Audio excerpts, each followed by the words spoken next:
국민 여러분 안녕하십니까. 인도태평양 전략연구원 최수경입니다. 오늘도 저희가 마련한 공격한 TV 그레이트 게임을 경청해 주셔서 감사합니다. 또 다른 채널 인도태평양 전략연구원이요, 최근 들어서 갑자기 사라져 버렸습니다. 우리한테 말도 안 하고 지금 구글 코리아가 했는지 아니면 구글의 본사에서 했는지 멋대로 계정 하나를 없애버렸어요. 이렇게 마음대로 이런 걸 해도 되는지 모르겠어요. 그런데 여러분도 나중에 어떻게 하시려고 그럴까요? 저는 분명히 얘기하건데 지금 돈벌이 하려고 이 방송하는 거 아니라고 얘기했죠. 전 생계형이 아닙니다. 근데 왜 하냐? 왜 하느냐 하면요, 국민들께 정확한 정보를 알려드려야 될 거 아니에요. 국민들께서 분별하고 올바른 변별을 하려면 뭔가 이 기준점이 있어야 될 거 아니에요. 그러면 이 기준점을 확보하는데 저라도 제가 부지런히 찾은 정보를 가지고 국민 여러분들께 알려드려야 여러분들이 보시고 아이고 그렇구나, 이 사건은 이렇게 되는 거구나, 이런 판별을 하실 거 아니겠어요? 저는 그걸 위해서 하는 겁니다. 자, 그런데 말이에요, 지금 유튜버를 하면서 정말 그 우파 진영에서 쓸데없이 남의 험담하고 남말에 꼬투리 잡고 이러는 유튜버들이 있는 모양이에요.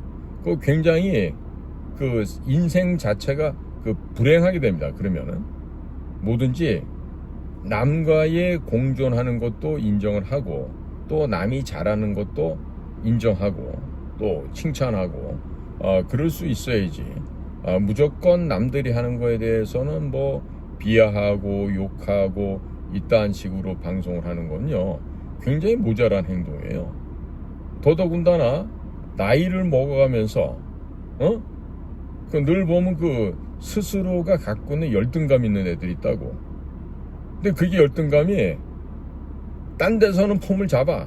근데 자기보다 잘난 놈들 한두 군데 그룹들 앞에만 서면은 괜히 쪽팔려 하고 기죽고 열등감 느끼는, 이런 게 지금 나이 먹어가면서도 그런 사람도 있어요.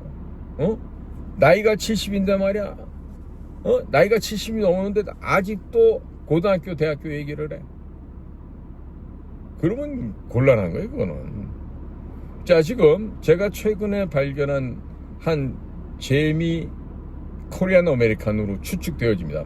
추측이라 그랬어요. 맞는 게 아니에요.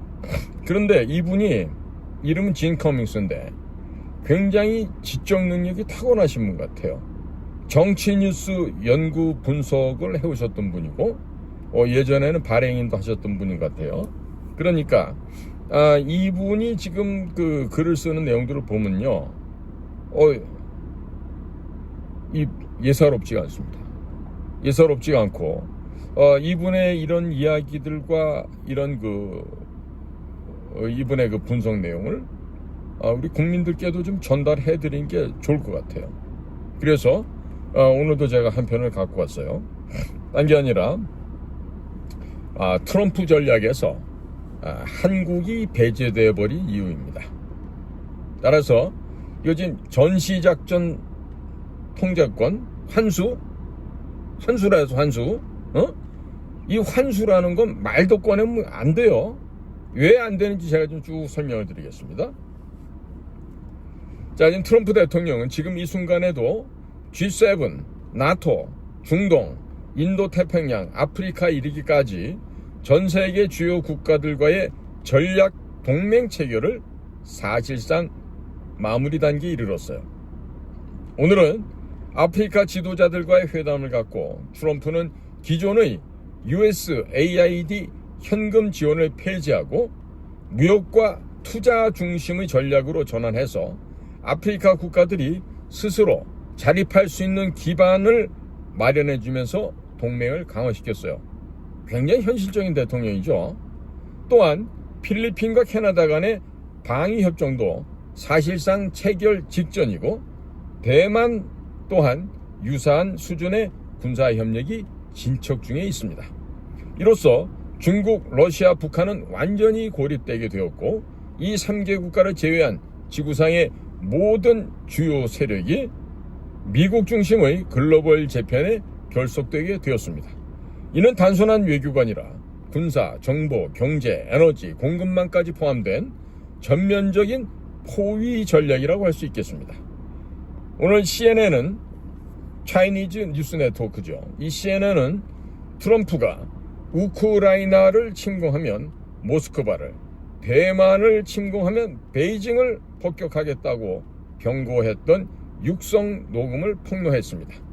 사실 이 발언은 트럼프가 과거부터 자주 해오던 말이었습니다. 그러나 지금 중요한 것은 이러한 발언들이 공개된 것이 중요한 게 아닙니다. 트럼프가 계획하고 있는 중국 공산당 제거 전략이 실제로 현실화되어 가고 있다는 점입니다. 전 세계는 이미 트럼프 중심의 새로운 질서로 재편되었고 러시아, 중국, 북한은 완벽하게 포위를 당한 상태입니다. 지금 이 순간 그들 중 단 하나라도, 단 한 발짝이라도 앞으로 나오게 되면 트럼프는 즉각 타격해서 괴멸할 것입니다. 그 어떤 유예도 없고 그 어떤 경고도 더 이상 주어지지 않을 것입니다. 그리고 지금 트럼프 행정부 내부는 일반 사람들이 상상조차 할 수 없을 만큼 치밀하고 바쁘게 돌아가고 있습니다. 자, 그렇다면 한국은 뭘까요? 한국은 뭡니까? 이런 흐름 속에서 트럼프의 한국에 대한 시각을 읽을 수 있어야만 합니다. 트럼프가 한국에게 침묵 가운데 보내고 있는 경고가 있습니다. 그것은 이재명이 뭘 하든지 판 전체는 트럼프가 짠다는 것입니다. 이 무언의 메시지를 지금 한국에 보내고 있는 것입니다. 이재명은 이미 미국 전략의 수레바퀴 아래 놓인 제거 가능한 부속품일 뿐입니다. 즉 트럼프의 시야 속에서 이재명의 모든 움직임은 단순한 잡음, 노이즈, 이 잡음에 불과하다는 이런 얘기가 됩니다. 이것이 바로 트럼프가 완성해 가고 있는 한국만을 제외한 21세기형 미국 주도하에 글로벌 전환 질서라고 하는 것입니다. 미국의 적을 지는 국가는 고립시켜버리고 동맹들은 더 강하게 강력하게 결속하면서 한국처럼 혼란을 일으키는 내부의 잡음들은 하나씩 정리하는 것입니다. 한국 문제, 이 한국 문제는 중국을 제압하면 끝이 납니다. 여지껏 트럼프는 전 세계 주요 국가의 정상들을 직접 만나고 그 장면을 빠짐없이 자신의 SNS에 공유해 왔습니다. 그런데 그 와중에 단 한 번도 한국이나 이재명에 대해 공식적으로 언급한 적이 없습니다. 왜 그럴까요?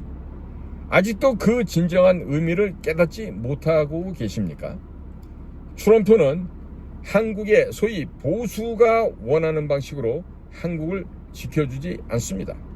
트럼프는 그의 방식으로 한국을 지키는 것입니다. 즉 주도권은 트럼프에게 있고 그 전략의 방향도 역시 미국이 정한다는 뜻이 되겠습니다. 그런데도 여전히 일부 보수 진영 사람들은 끊임없이 말하고 있습니다. 트럼프가 왜 우리를 도와주지 않느냐? 왜 이재명을 당장 끌어내리지 않느냐? 한국이 공산화되고 나면 그때는 어떻게 할 거냐? 라며 마치 뭔가를 맡겨놓은 듯이 겁박주듯이 말을 하고 있어요. 그것이야말로 현실을 오해하고 있는 것입니다. 트럼프는 이미 체스를 두고 있고 우리는 그 판 위에 있는 말들 가운데 하나일 뿐입니다. 그런 상황에서 트럼프에게 이렇게 움직여달라 라면서 요구한다는 것 그 자체가 바로 어불성설이죠. 트럼프의 행동을 보면 모르시겠습니까? 트럼프의 언행을 보고서 모르시겠습니까? 그는 아예 이재명 정권을 상대할 가치조차 없는 완료된 말칸으로 본다고 하는 것입니다. 이재명은 그냥 미국 영향권 내에 있는 고정되어 있는 체스의 말일 뿐이고, 이재명이 지금 날뛰고 있던 말든 그는 이미 미국 소나기 안에 들어있는 쥐라는 얘기입니다. 심지어 트럼프가 한국과 이재명 이름을 공식적으로 직접 발언해 주기를 그토록 기다렸습니다만, 며칠 전 처음으로 딱 한 번 공식적으로 이재명의 이름을 거론하였습니다. 그것은 바로 관세 인상 통보문이었습니다.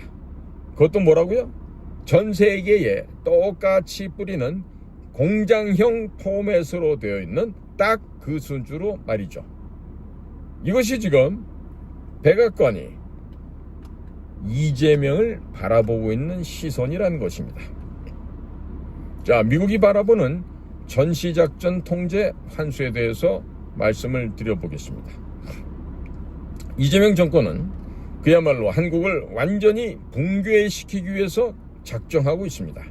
전시작전 통제권 환수 문제는 이미 전략적으로 종결된 논쟁에 불과합니다. 이것으로 관세 협상을 하겠다는 현실 감각조차 없는 이재명 정부를 보면서 개탄하지 않을 수가 없습니다.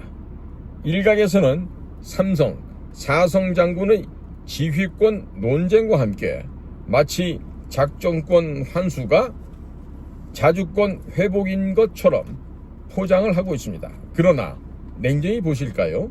그것은 미국의 군사 현실을 오해하거나 국민 정서를 자극하기 위한 정치적 선전에 지나지 않는 것입니다.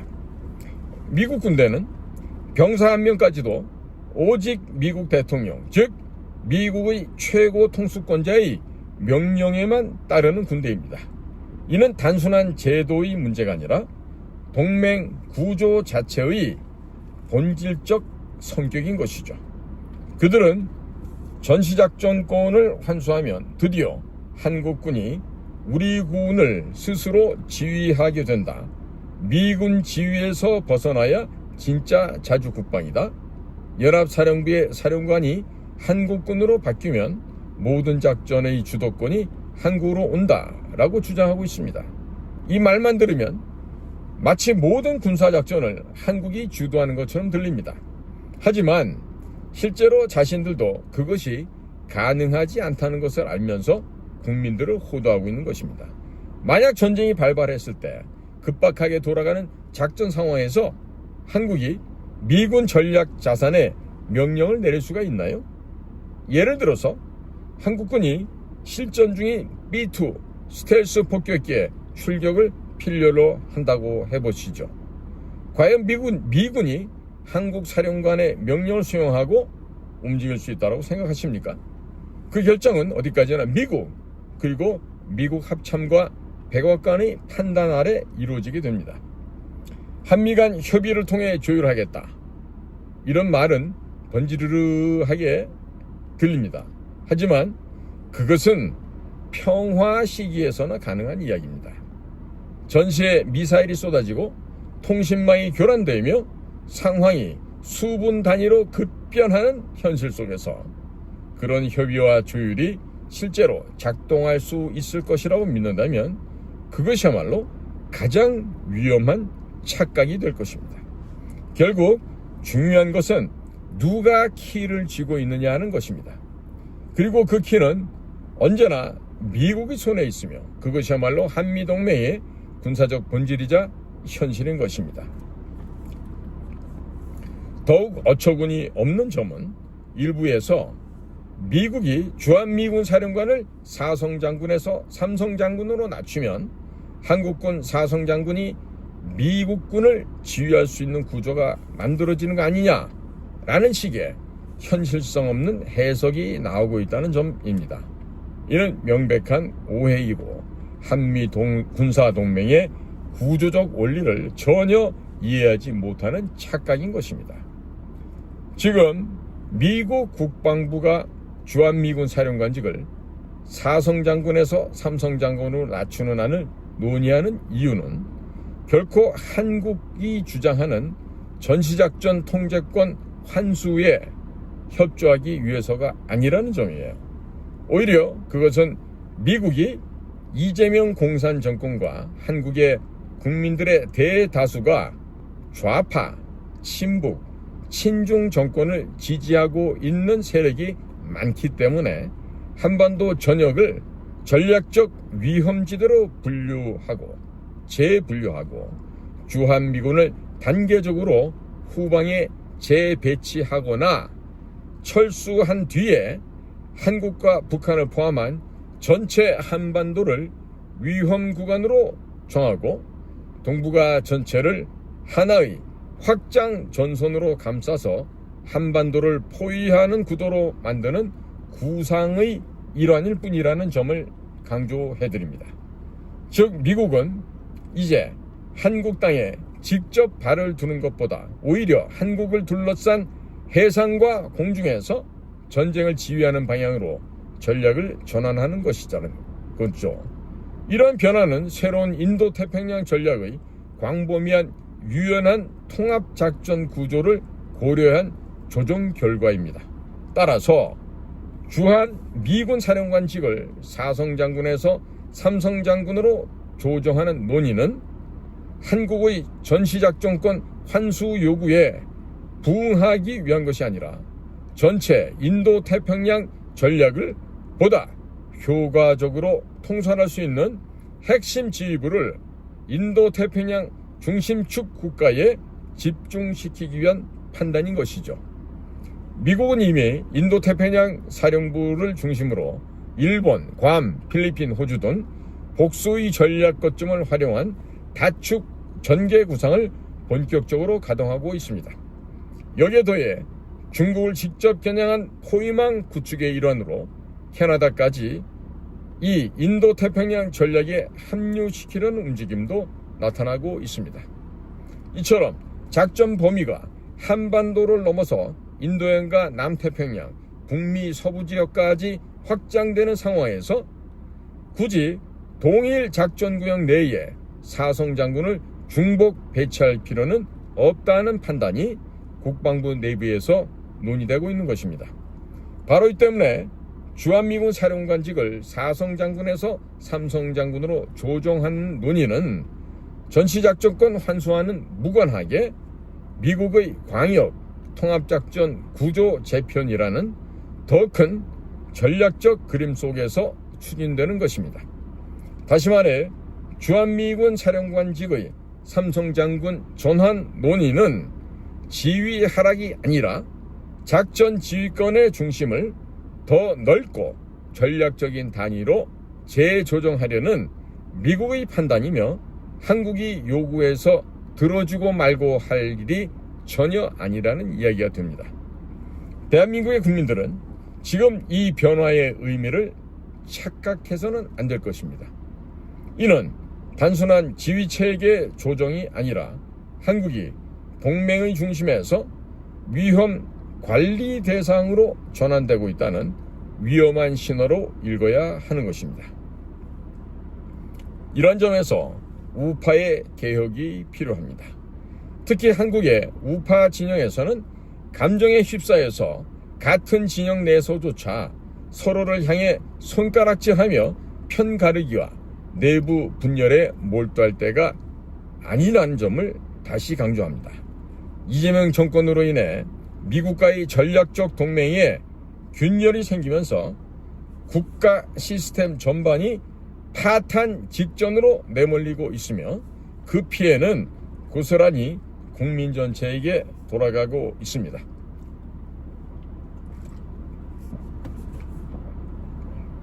한 가지 분명히 알아야 하는 점이 있습니다. 미국은 한국에서 대규모 유혈 사태나 군부 쿠데타 같은 심각한 국가 위기가 발생하지 않는 이상 절대 먼저 나서서 한국 내 정권을 대신 교체해주지 않는다는 점입니다. 이재명 개인의 범죄를 조사하고 부정선거를 조사하고 경제 안보 분야에서 전략적 압박을 가하는 것은 미국의 국가 이익과 동맹 관리에 따른 별개의 판단일 뿐 한국 내부의 정치 문제를 직접 해결해 주겠다는 뜻은 아닌 것입니다. 따라서 지금 한국의 보수 진영은 더 이상 미국의 개인만을 기대하며 시간을 흘려보낼 것이 아니라 스스로 리더십을 정비하고 이재명 정권의 탄핵과 퇴진에 정치적 역량을 집중해야 합니다. 지금 필요한 것은 미국의 개입이 아니라 내부의 의지와 결단입니다. 트럼프가 지금 이재명 정부를 손대지 않고 있는 진정한 이유는 한국의 우파 진영이 붕괴되어 여러 갈래로 분열되어 있기 때문입니다. 미국은 이렇게 우파 진영에 여러 명으로 갈라졌을 때 절대 한 사람을 지목해서 그를 리더로 지지해주지 않습니다. 보수 진영의 리더는 대한민국 보수 진영에서 정해야 할 일입니다. 현재 한국의 우파가 서로 자신이 지지하는 사람이 옳다면서 내부에서 싸움을 벌이고 갈라져 있기 때문에 미국은 한 발짝도 움직이지 않는 것입니다. 이것은 전적으로 한국 우파의 책임입니다. 지금 자신이 지지하는 정치인과 함께 트럼프를 찾아가 도움을 요청한다 하더라도 트럼프는 들어주지 않을 것입니다. 왜냐하면 우파 내부가 여전히 분열되어 있기 때문입니다. 미국이 특정 정치인과 그 세력을 지지하는 순간 한국 보수는 완전히 붕괴되고 그때는 한국이 스스로 일어설 자생력을 완전히 잃어버리게 됩니다. 한국에 대한 버튼은 애초에 미국, 정확히는 트럼프 손에 있습니다. 그러나 그 버튼을 누르려고 한다면 그러한 명목과 대안이 있어야만 합니다. 명목은 차고도 넘칩니다. 그러나 한국의 우파들은 이재명 정권을 무너뜨리고 나면 그 다음에 어찌하겠습니까? 라는 질문에 대답하지 못하고 있습니다. 그것이 지금 트럼프 행정부 모두가 입을 닫고 있는 진짜 이유입니다. 지금 이재명이 무슨 짓을 꾸미든 어떤 쇼를 벌이든 백악관에겐 그저 시끄러운 잡음일 뿐이고 본질적으로 시스템 속의 데이터 오류에 불과하다는 점입니다. 데이터 오류는 수정하면 끝이 납니다. 그러나 문제는 바로 그 다음입니다. 이 오류를 고친 뒤에 시스템을 어떻게 재구동할 것입니까? 이 질문에 지금 한국의 보수 진영은 명확한 답을 내놓지 못하고 있는 것입니다. 지금 가장 시급한 것은 단 하나입니다. 흩어진 보수 세력이 하나의 리더 아래 결집하는 것 뿐입니다. 그러면 그때 미국이 나서줄 수가 있습니다. 자신들이 먼저 결속하지 않는데 미국에 무엇을 요청한다는 말입니까? 미국은 이미 구조를 설계했고 정리할 시간도 주었습니다. 이제 누가 앞장서서 이재명을 끌어내릴 것인가? 누가 탄핵의 주도권을 잡고 전선을 재정비할 것인가? 그리고 이재명이 내려온 뒤에 플랜은 가지고 있는가라는 것입니다. 지금 누가 있죠? 윤석열, 박근혜, 김문수, 황교안 누굽니까?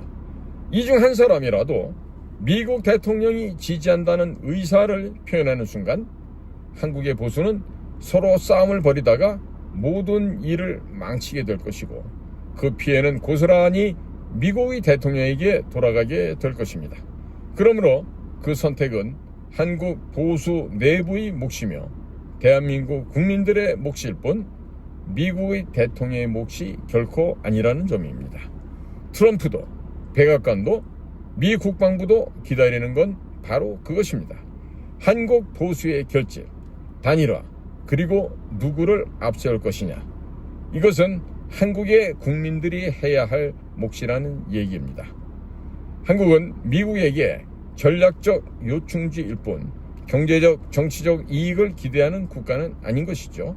이것이 냉혹한 현실이고 언제든 내부적으로 혼란하고 미국과의 신뢰를 잃게 되면 즉각적으로 한국이 후순위로 밀리는 이유가 바로 이것이 됩니다. 끝으로 모스탄 대사가 스스로 주한 미국 대사 후보 명단에 올랐다는 이야기를 했다는 소식을 SNS를 통해서 접하고 있습니다. 만약 그것이 사실이라면 그는 미국 상원의 청문회와 인준 과정을 거쳐야 하며 최종적으로 트럼프 대통령의 지명을 받아야 합니다. 따라서 만약 트럼프 행정부가 실제로 모스탄 대사를 주한 미국 대사로 지명한다면 그것은 곧 한국의 대선이 조작되었음을 미국이 우회적으로 공표하는 강력한 정치적 메시지로 해석될 수 있습니다. 하지만 반대로 모스탄 대사가 최종적으로 발탁되지 않는다면 그것은 트럼프가 추진 중인 거대한 인도태평양 전략 속에서 아직은 한국을 직접 건드려서는 안 된다는 또 다른 전략적 고려가 존재한다는 의미로 받아들여야 할 것입니다. 자, 이상은요, 미국에 계시는 이 진 커밍스, 이 정치 분석가신데, 이분의 지적 재산이에요. 그래서 여기 보면 사전 동의 없는 언론사의 무단 복제 편집 전제를 금합니다라고 되어 있습니다. 저희는 공작관 TV에서 분명히 진 커밍스가 출처고 그분은 정치 연구 분석가로서 활동해 오신 이분의 전문가라는 걸 분명히 밝히고 지금 이 방송으로 국민들께 알려드리는 것입니다. 이런 내용에 대해서 저는 이러한 대안을 좀 드리고 싶습니다. 뭐냐? 지금 박근혜, 황교안, 김문수, 윤석열 이런 분들 얘기를 한다 하더라도 지금 당장 현실성이 없는 것으로 보여집니다. 그러면 현실성이 있기 위해서는요, 이렇게 거명된 네 분이 있다라면은 이들 중에 한 분을 중심으로 해서 정당을 만드는 거죠. 정당을 만들어서 지금 무슨 예를 들어서 윤석열을 그 당 총수로 해서 당을 만든다. 그랬을 때 국민의힘 당원들이 필요할까요? 저는 전혀 필요 없을 것 같습니다. 지금 자유대학에 20대, 30대 젊은이들이 와서 그런 젊은이들이 윤회위원을 외치고 있으니까 이런 윤석열이라고 하는 이 호재를 놓고 그리고 나서 이제 젊은 사람들이 위주로 된 이런 신당을 만들어 산다라면 충분히 이 기존에 무슨 국힘당, 민주당 이런 세력들을 부숴버리고 새로운 정치 세력으로 도모할 수 있다. 즉 자유민주주의를 숭상하는 대한민국을 건설하기 위한 확고부동한 어떤 그런 정치 세력으로 일어날 수 있겠다. 이런 생각을 해봅니다. 한번 새로운 신당이 마련되도록 정치 자금을 모아지는 그와 같은 좀 역동적인 일들이 좀 벌어진다면 조만간에 한국의 정치판을 싹 다 갈아엎어버릴 수도 있는 그런 일이 곧 올 것 같습니다. 즉 부정선거를 밝히고 그래서 가짜로 당선된 국회를 해산시켜버리고 또 저 헌법재판소 무슨 사법부 이따위 것들 다 그냥 걷어내고 난다면 새로운 우리나라의 그 정치 질서가 만들어질 수도 있겠죠. 자, 국민 여러분, 실망만 하고 한숨만 쉬고 분통만 터뜨리지 마세요. 누가 알겠습니까? 저에게 누가 한 5조, 10조 정도 돈을 주고 언론사도 사고 정당도 새로 만들어라, 이런 요청을 한다면 제가 기꺼이 만들죠. 자, 오늘도 저희 방송을 경청해 주셔서 감사를 드립니다. 고맙습니다.